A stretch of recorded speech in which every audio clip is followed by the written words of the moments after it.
You are an author of memoirs, Mr. Vice President. You documented your financial hardships, acquired wealth, and departed. Meanwhile, I resolve systemic issues for a demographic of 40 million citizens.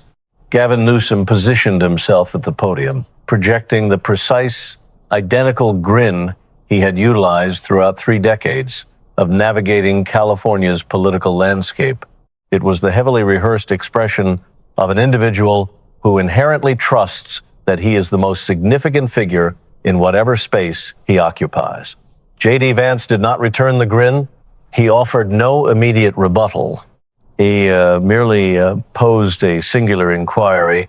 Governor, what exactly does $85,000 purchase in Middletown? Following this, Vance unsealed a file, and the contents within were not the widely circulated $31 billion statistic that the public had already digested.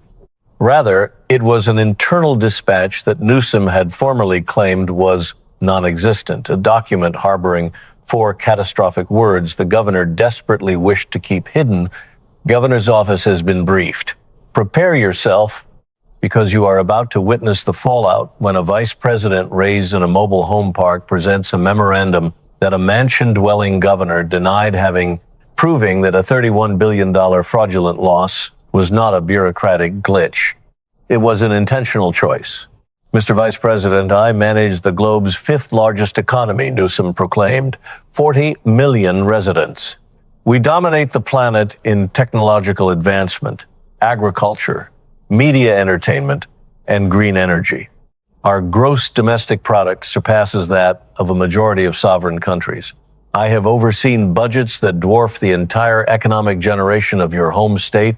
Newsom was 7 minutes into an introductory address that had been painstakingly engineered by his media strategists to serve as a high-stakes presidential audition.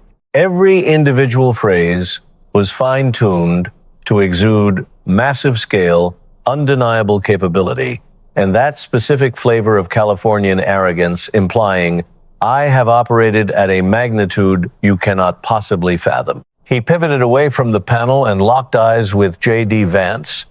And I sit here today to endure questioning from a politician who represented Ohio, a territory enduring 3 consecutive decades of population drain, featuring a catastrophic opioid epidemic you merely authored a bestseller about before abandoning it, and possessing a median income $20,000 shy of California's.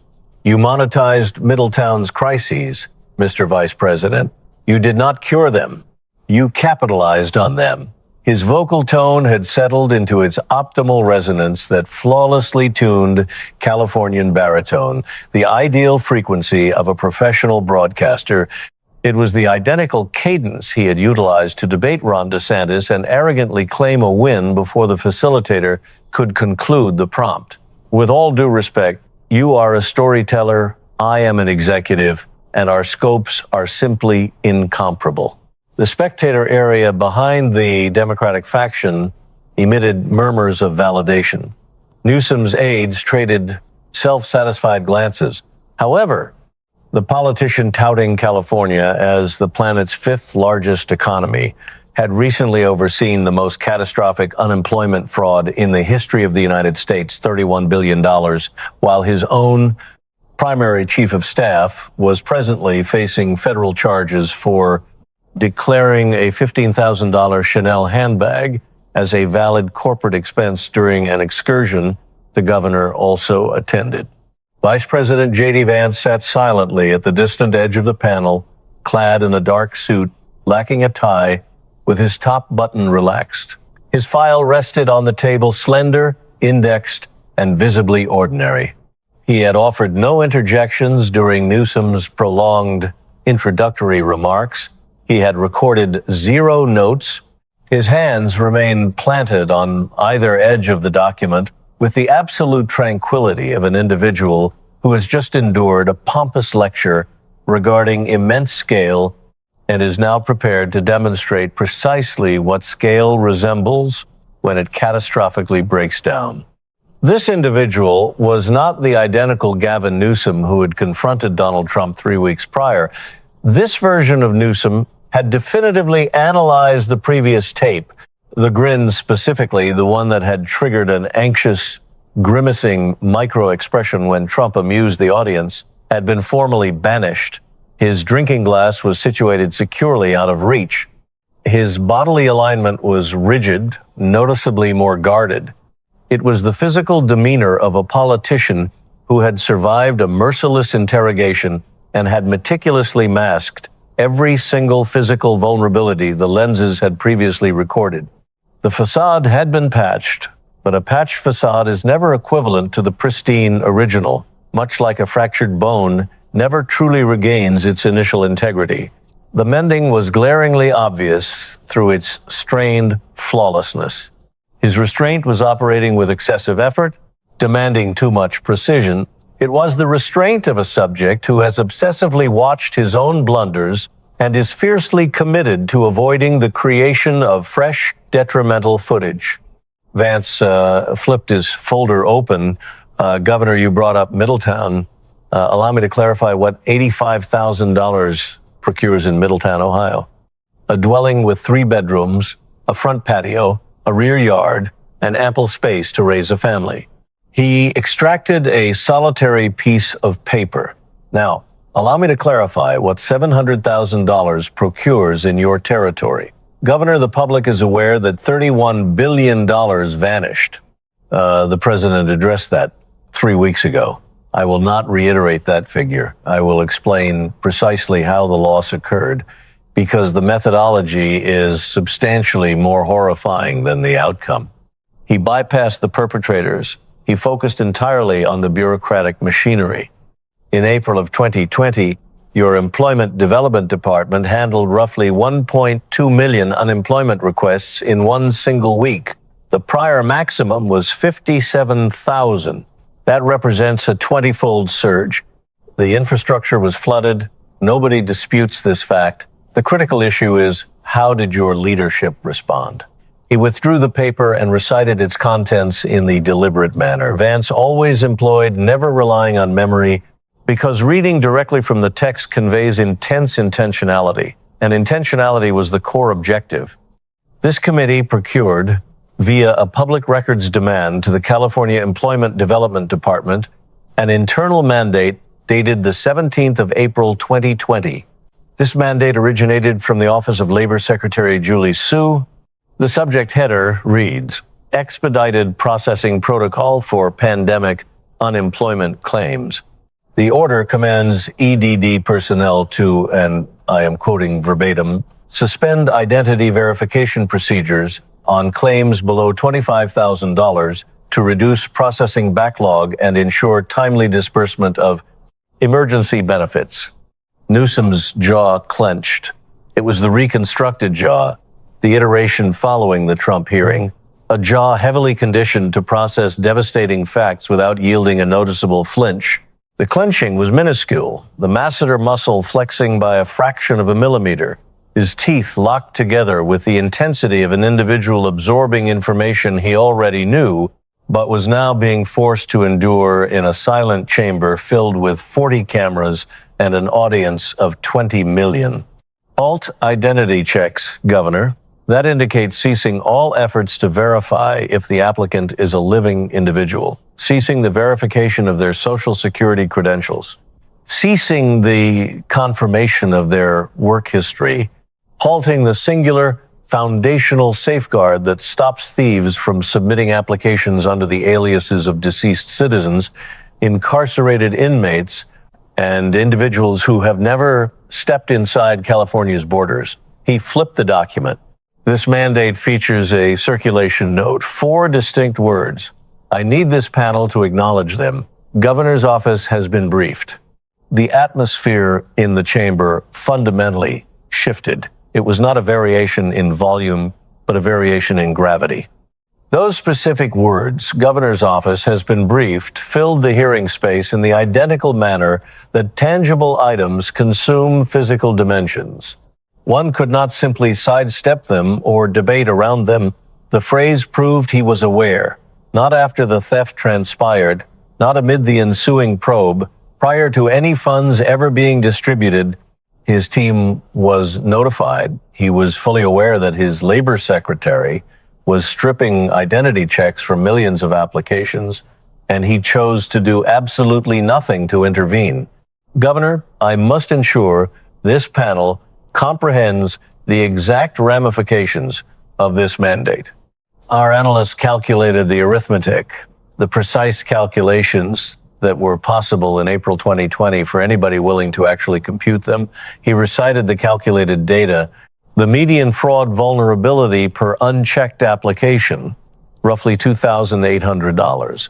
Total applications cleared without identity checks between April and December 2020, roughly 11 million. $2,800 times 11 million equates to $30.8 billion.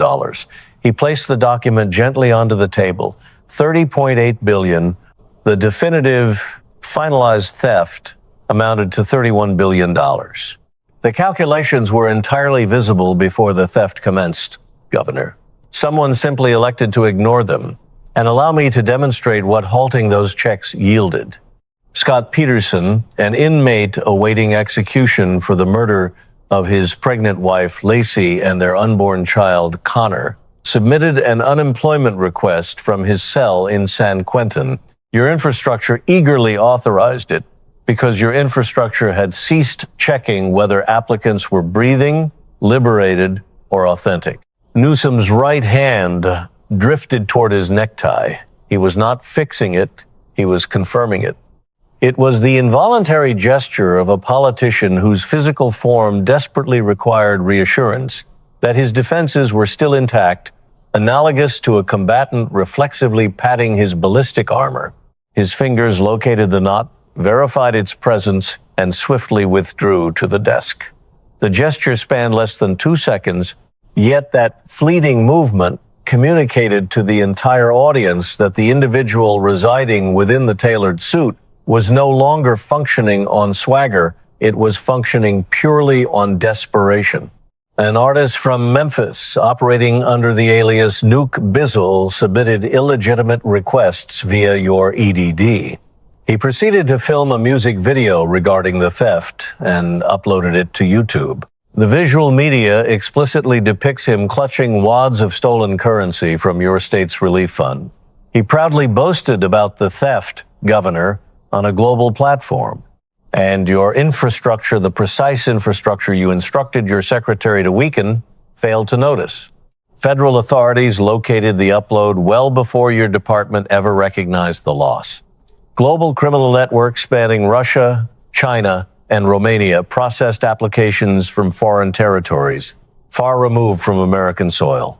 Individuals who had never resided in California, never held a job in California, and never touched California soil were gleefully cashing relief funds from your government, simply because the mandate your office reviewed instructed your department to cease investigating and concurrently, while inmates and entertainers and global syndicates drained enormous funds, authentic Californians were ignored.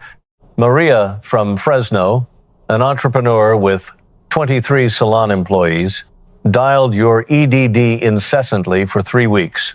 No one responded. She surrendered her entire enterprise. She relocated to Texas. She informed the press, California didn't work for people like me anymore. Governor, your infrastructure cleared Scott Peterson's request.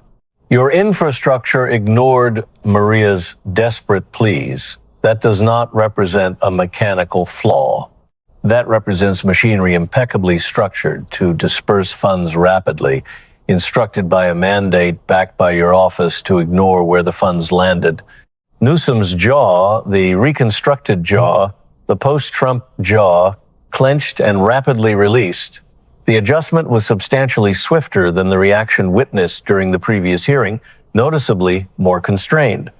It was the facial tension of an individual who had survived this exact torturous sequence previously, causing his muscular reflexes to compress the flinch from a highly noticeable adjustment to a nearly invisible one.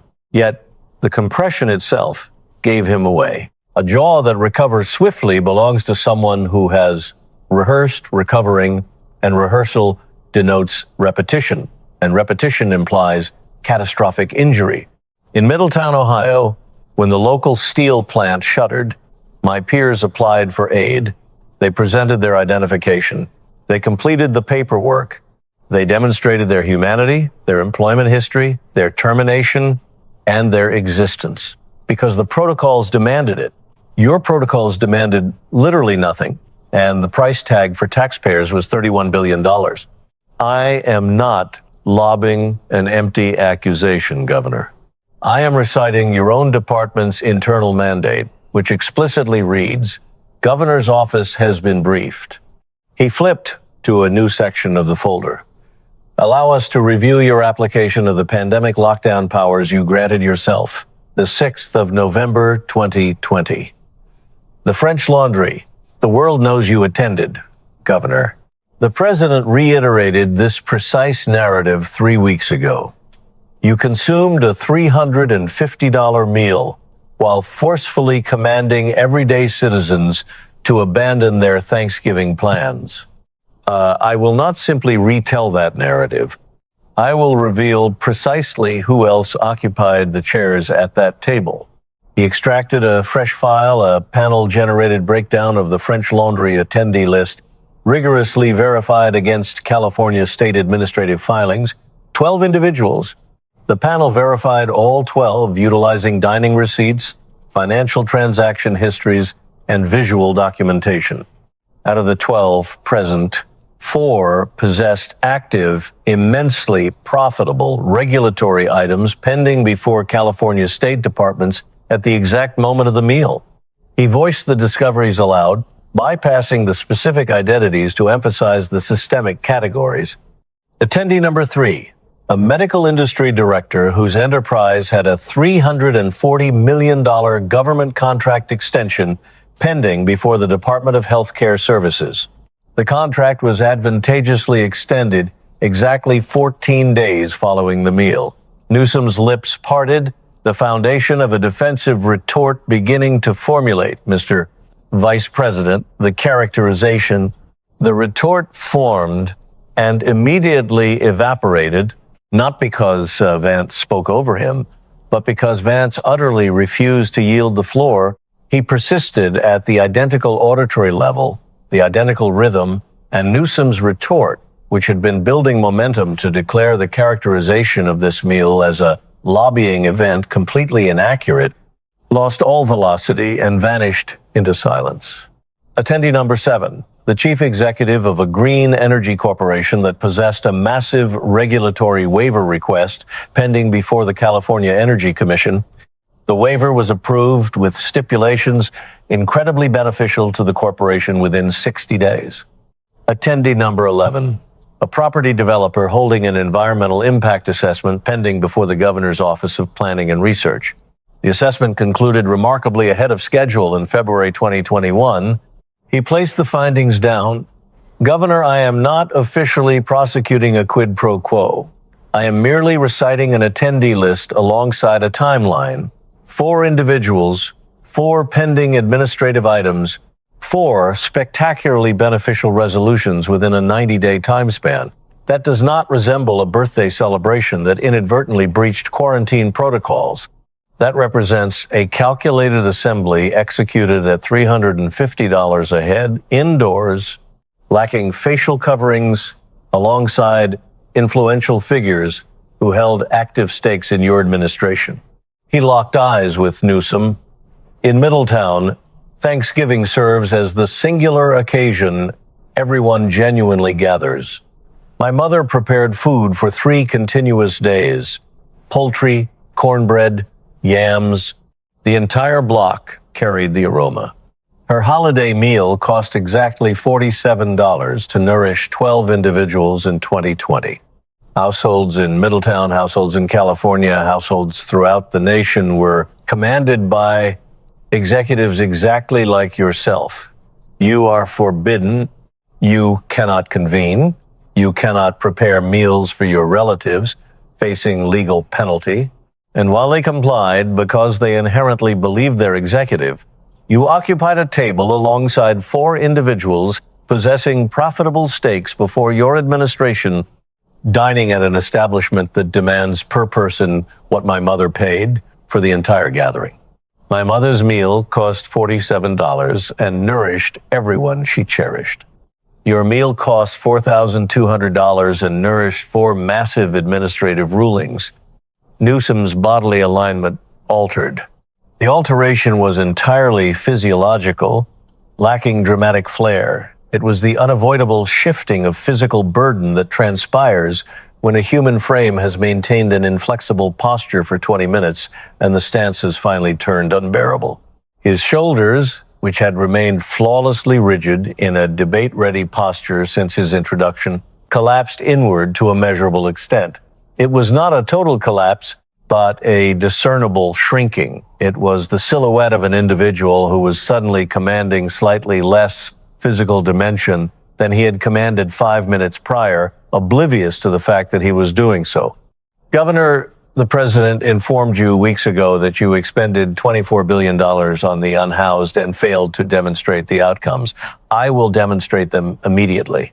He retrieved a panel-generated financial audit summary. The panel specialists meticulously tracked $24 billion in California unhoused expenditures directly through the state's financial pipelines. The review follows the capital from government appropriation through departmental allocation, directly to the ultimate service provision. This is exactly what the capital acquired. $8.4 billion, roughly 35% of the sum, flowed directly to service entities, charities, organizations, and vendors. The panel evaluated the economic documents of the 40 largest beneficiaries. Their median administrative operating cost was 47%. He allowed the staggering statistic to linger in the silent chamber. 47 cents out of every solitary dollar allocated for unhoused relief vanished strictly into operations. Payrolls, premium office leases, transportation, summits, high-priced advisors, all extracted before a solitary cent ever touched an unhoused individual. Permit me to offer the panel one egregious illustration. The panel scrutinized a charity functioning in Los Angeles County that absorbed $12 million in government unhoused relief capital across 36 months. In that exact time frame, the charity successfully sheltered precisely 23 individuals. He calculated the arithmetic deliberately, the method Vance always utilized for mathematics, not to demean the intellect of the audience, but to guarantee the immense gravity of the statistic was registered.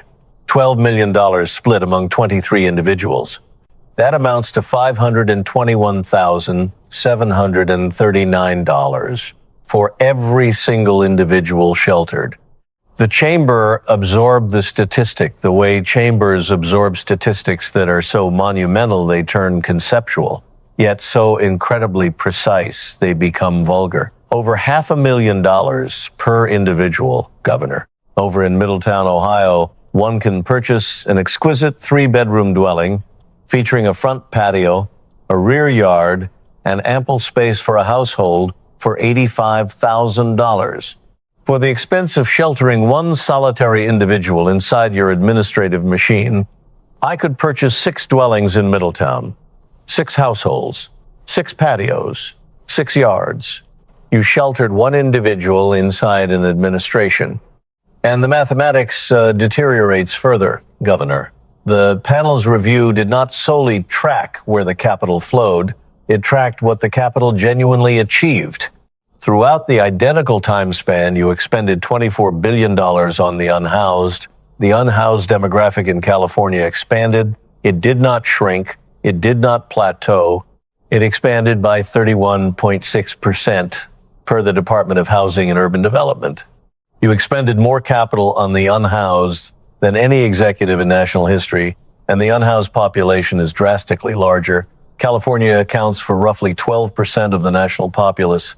Yet it harbors 33% of the national unhoused populace, 1/3, and 49% of all completely unsheltered individuals across the entire nation reside in your state, not indoors, not enrolled in initiatives, residing on concrete, in encampments, surviving beneath highway bridges, $24 billion, and the population skyrocketed. The panel's specialists posed a remarkably basic query. What would have occurred if California had simply handed the $24 billion straight to unhoused citizens?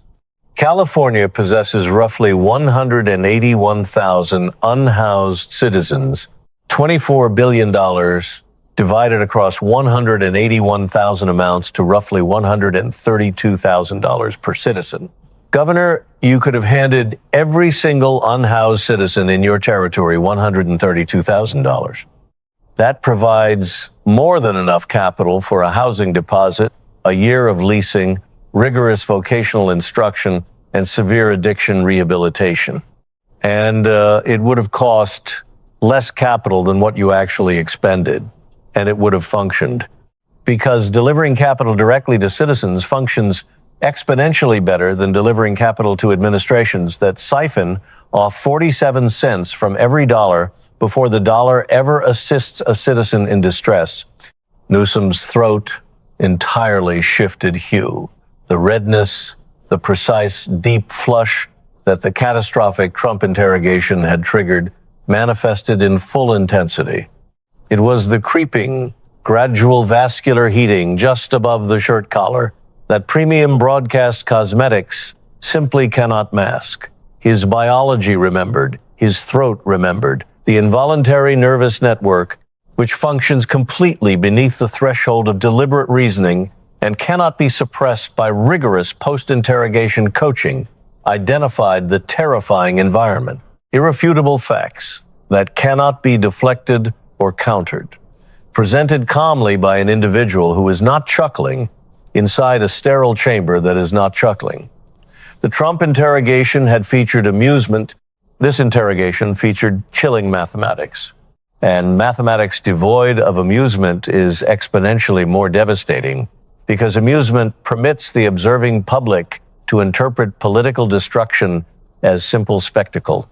Mathematics compels them to interpret it as cold, indisputable reality. You pledged 3.5 million residences when you campaigned for executive. You completed 640,000. You dismissively labeled it a stretch goal. Governor, over in Middletown, if a builder pledges to construct your residence and only completes 18% of the project, that is not a stretch goal. That is a cement slab possessing absolutely no walls. And the expenditure? The median expenditure to construct one solitary unit of low-income housing beneath your leadership stands at $600,000 within Los Angeles.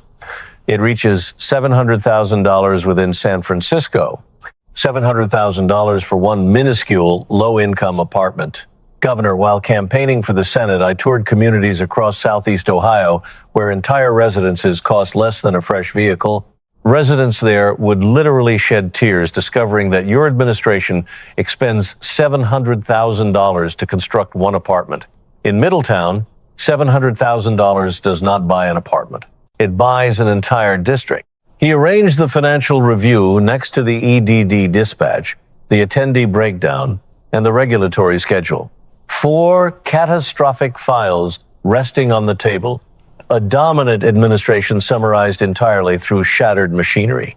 Governor, I need to discuss the personnel stationed immediately around you. He extracted the final file, a panel-generated schedule correlation. Your chief of staff, Dana Williamson, currently faces federal charges, $225,000 siphoned from an inactive campaign fund, $1.7 million in heavily falsified corporate expenses. A $15,000 Chanel handbag brazenly claimed as a corporate expense, a contracted luxury aircraft, a $170,000 celebratory excursion to Mexico, fabricated paperwork utilized to acquire emergency pandemic capital. The panel rigorously correlated Williamson's falsified expense dates directly alongside your executive office travel itinerary. He read the findings aloud. Out of the 11 expenditures documented in the federal charges, 6 transpired during excursions where you were physically located in the exact same municipality or navigating the exact same schedule. The $15,000 Chanel handbag was acquired during a summit that you both actively attended. The contracted aircraft traveled to a location where your formal itinerary positioned you that precise evening. Newsom's left hand, which had remained planted flat against the desk in the predetermined post-Trump stance, shifted. It did not reach for his necktie. It did not reach for his drinking glass. It reached for the exposed lip of the desk. His digits curled fiercely around the lip and squeezed it intensely.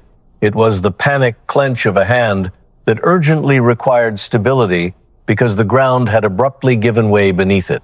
The clench endured exactly 3 seconds, merely enough duration for the C-SPAN zoom lens to glaringly capture the blanching of his joints before the hand relaxed and reverted to the prone stance. Yet those 3 seconds of clenching informed the entire chamber that his reconstructed composure had slammed into something the reconstruction was fundamentally unequipped to manage. Governor, either you realized your chief of staff was acquiring $15,000 premium handbags during excursions you jointly attended, or you were standing immediately adjacent to the corruption and somehow remained oblivious. Both of those explanations are utterly disqualifying. He dropped the schedule correlation onto the table. 5 files now. And a final point, Governor. The panel secured the guest registries from your Legislative Affairs Department, Panera Gate. The visitation registry confirms that Greg Flynn, the most prominent Panera Bread operator in the nation, your private contributor to the amount of at least $164,800, the identical individual who purchased the premium Napa Valley estate linked to your personal hospitality ventures, convened privately alongside your legislative affairs manager 3 times across 6 weeks. 3 summits, right before the bakery loophole was inexplicably inserted into the wage legislation. 3 summits, 6 weeks, one incredibly narrow loophole. 0 other fast food operators secured private summits. 0 other commercial delegates were engaged at the executive level. 1 monumental contributor, 3 secret summits, 1 unbelievable loophole, 0 summits for the working class citizens who failed to secure $20 an hour. He shut the guest registry. Governor, you labeled me a storyteller. You claimed I authored a narrative about hardships and then abandoned them. Allow me to discuss abandonment. His tone fundamentally transformed. It descended deeper, shifting significantly nearer to his Middletown frequency. It was the precise tone Vance deploys when he ceases coldly reciting statistics and authentically recalls a location. I abandoned Middletown because the town offered absolutely nothing to me. The plant permanently shuttered. The reliable employment vanished. My mother was battling addiction. My grandmother was actively passing away. I abandoned it because remaining equated to passing away.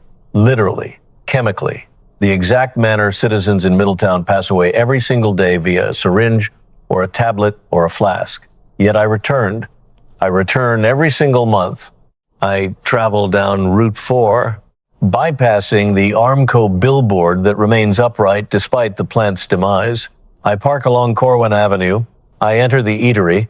I occupy a stool at the counter, and I consume coffee that costs $1.75. And I absorb the residents, discussing their existence, who remains employed, who remains sober, who remains trapped, who tragically buried a child this month.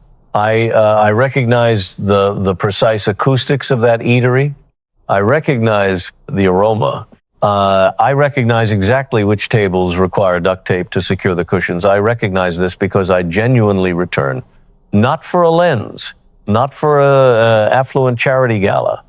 I return because returning is precisely the debt you owe to the community that built you. You did not abandon California, Governor. However, California is swiftly abandoning you. A net negative exodus every consecutive year of your tenure. Enterprises continuously fleeing to Texas, Florida, and Tennessee. Households packing their belongings and fleeing. Maria from Fresno packed her belongings She relocated her entire salon and her 23 employees to Houston purely because your EDD failed to answer a phone line. And the territory you are leaving devastated, the territory that has not managed to flee yet, possesses 7 administrative departments presently classified as high risk by your independent state auditor. 7. That represents the highest tally in California history beneath one singular executive. Not my biased statistic, your independent auditor's statistic. Yet I am not genuinely here to debate who abandoned who.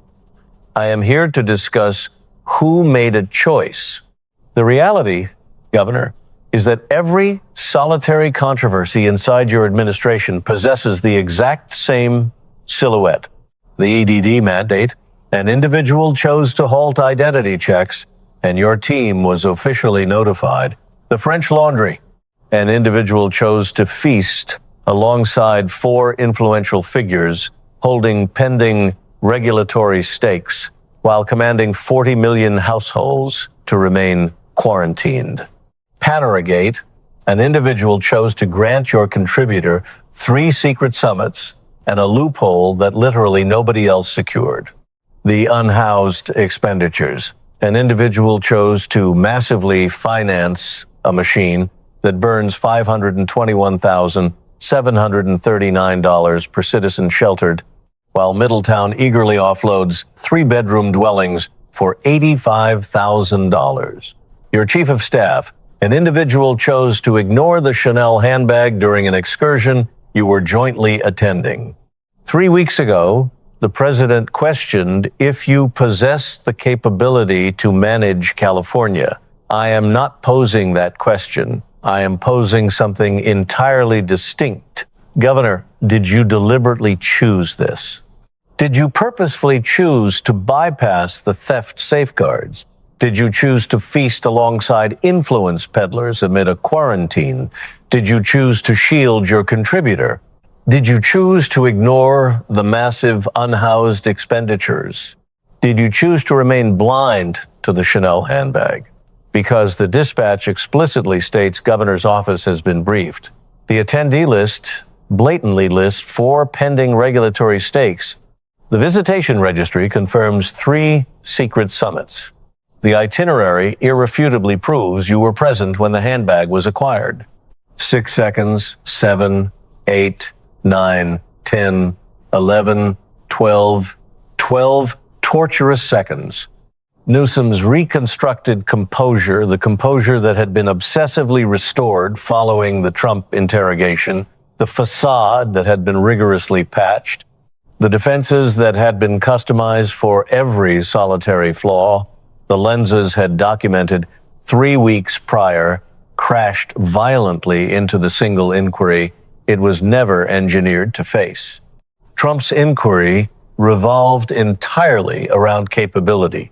You cannot govern California.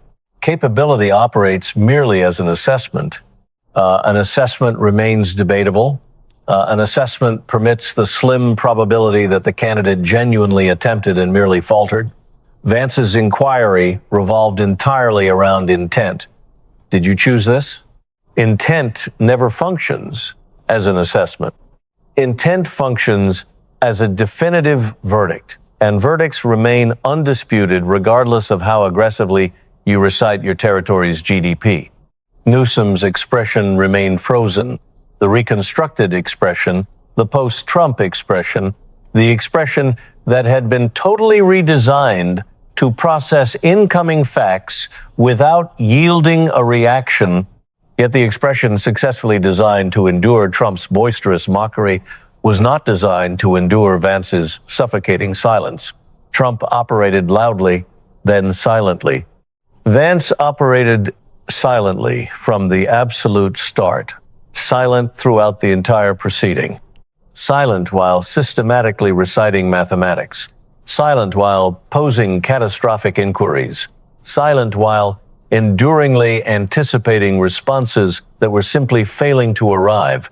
And the prolonged silence, 40 minutes of merciless silence, 40 minutes from a citizen of Middletown who communicates in the exact manner citizens communicate when raised in households where elevated volume signaled impending threat had totally eroded the facade in a manner that Trump's fluctuating showman and executive cadence simply had not.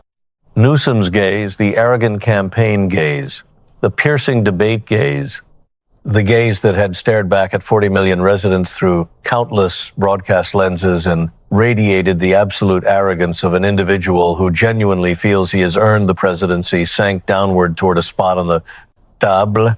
They focused directly on the vacant void between the five files, not upon any singular file, but upon the void directly connecting them. The void where the linkage existed, the ominous void where the EDD dispatch linked to the French Laundry, which linked to Paneragate, which linked to the Williamson itinerary, which linked to the disastrous Unhoused Review. The void where the singular term choose linked all five isolated controversies into one monumental, unforgivable choice. The choice to relentlessly favor affluent contributors, influence peddlers, political elites, and private luxury over the 40 million everyday citizens whose executive he was elected to be. Because given where I was raised, Vance murmured softly from the dining table where my grandmother nervously tallied $412 inside a cardboard footwear container, choices carry brutal ramifications. In Middletown, if you choose to bypass the theft safeguards, you enter a federal penitentiary. If you choose to feast alongside corporate influence peddlers while commanding everyday households to remain quarantined, you forfeit your employment. If you choose to shield your contributor, you face intense scrutiny. In California, beneath your corrupted leadership, you choose all of those things, and you magically retain the privilege to campaign for the presidency. He methodically shut the file. Not anymore, Governor. He glanced toward the facilitator. No further inquiries. Newsom ultimately reacted. His sprawling rebuttal ran 3 minutes and 8 seconds beyond his rebuttal during the Trump interrogation. It proved more exhaustive, more organized. It was the rebuttal of a representative who had absorbed from the initial disastrous interrogation that brevity somehow translates to a complete capitulation and had entered the second interrogation fiercely determined to pack every single available moment with rhetoric. He redundantly highlighted the fifth largest economy. He highlighted the 40 million citizens. He frantically highlighted that the EDD mandate served as a critical emergency protocol amid a totally unprecedented worldwide pandemic. He highlighted that the French Laundry gathering represented a profoundly personal error in judgment that he had previously expressed remorse for. He highlighted that the wage loophole represented merely a standard element of the convoluted lawmaking procedure. He highlighted that the unhoused epidemic represented a sprawling national emergency demanding a federal coalition. He highlighted that Dana Williamson's purported actions were strictly her own and vehemently failed to embody the ethics of his leadership. It was heavily exhaustive. It was spectacularly rehearsed. It was the standard rebuttal of an individual who had devoted 30 years discovering that an overwhelming volume of rhetoric can effectively replace the substance of responses. It countered absolutely nothing. Not the dispatch, not the phrase governor's office has been briefed, not the $2,800 per application arithmetic, not the 4 dining attendees holding pending regulatory stakes, not the $521,739 per sheltered individual, not the 3 clandestine Flynn summits, not the 6 falsified Williamson expenditures that transpired while Newsom was nearby, not the core inquiry. Did you choose this? Vance exhibited zero reaction. He had permanently shut the file. He rose, smoothly fastened his coat, and gestured respectfully toward the facilitator. He did not glance toward Newsom during his departure. He had devoted 40 complete minutes merely reciting machinery. The machinery had executed all the brutal lifting. He simply operated as the individual who presented the dispatch. The immediate aftermath was dominated by the internet, fueled by 4 isolated video clips that systematically dismantled the governor's manufactured facade. The initial excerpt featured Vance reciting the EDD mandate, followed by the devastating arithmetic of $2,800 per application.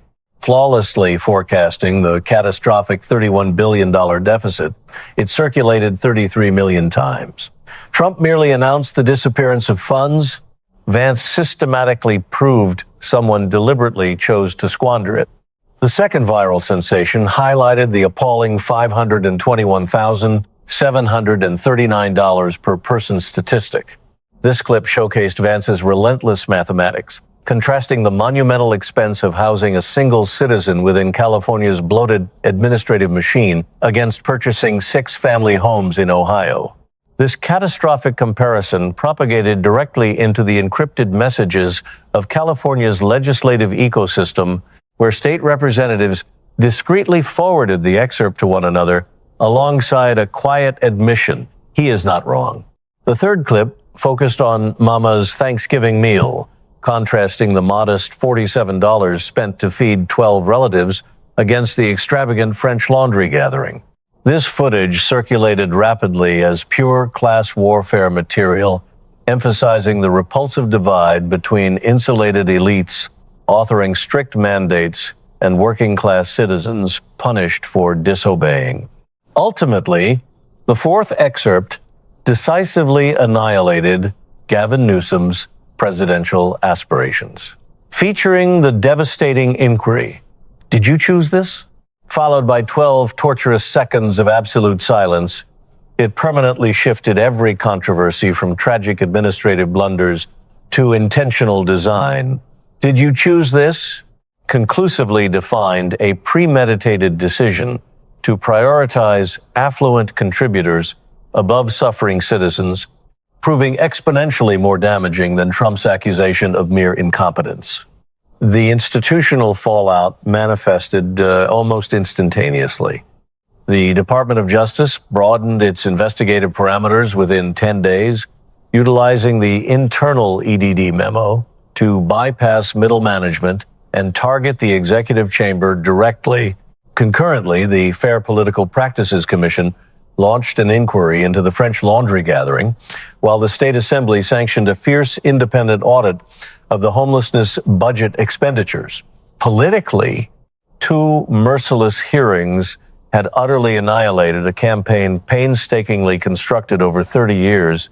Simultaneously, Dana Williamson's legal defense aggressively pursued a leniency agreement with the DOJ, deducing that alleging rogue autonomy was less hazardous than admitting executive awareness. Vance granted 0 media interviews, merely messaging a journalist.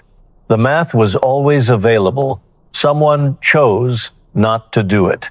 The tremors resonated far beyond the Beltway. In Louisiana, Gerald Thibodeau weighed the interrogation. The president struck him with a sledgehammer, delivering a giant statistic. However, the vice president used a surgical blade.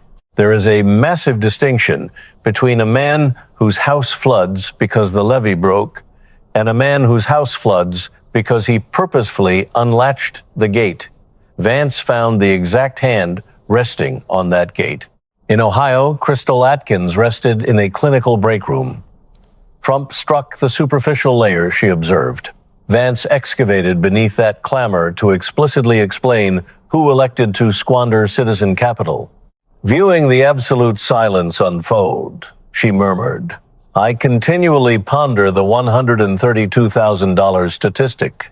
Vance declared you could have handed every unhoused citizen a check for significantly less capital. Any struggling household intrinsically understands direct aid is drastically superior to an engorged administration. So why didn't he execute it? Because impoverished citizens lack affluent contributors, a peer replied. The charities that fiercely siphon 47 cents from every government dollar possess influential advocates. Consequently, the desperate citizen receives a hollow stretch goal, while the influential charity receives $12 million to shelter 23 people. Newsom purposefully selected influential citizens commanding perpetual administrations that entirely rely upon the epidemic, never finding a cure. If homelessness is solved, charities terminate, contributors cease donating, and the executive loses his intimate meals. The entire apparatus is a corrupted engine. Donna stayed completely silent. Trump inquired, "Can you run California?" she whispered. Vance inquired, "Did you choose this?" You can effortlessly bounce back from a capability inquiry. You can never bounce back from an integrity inquiry. That concealed dispatch represents a permanent, inexcusable signature. She cleansed her mug, placing it inverted atop the rack. It represented the somber routine sustaining her throughout 10 exhausting interrogations. Every narrative concludes identically: a merciless inquiry, a horrifying silence, and a trapped individual who cannot respond. She strolled back toward the gathering space. 12 torturous seconds, 5 catastrophic files, 1 hidden dispatch, 4 fatal words.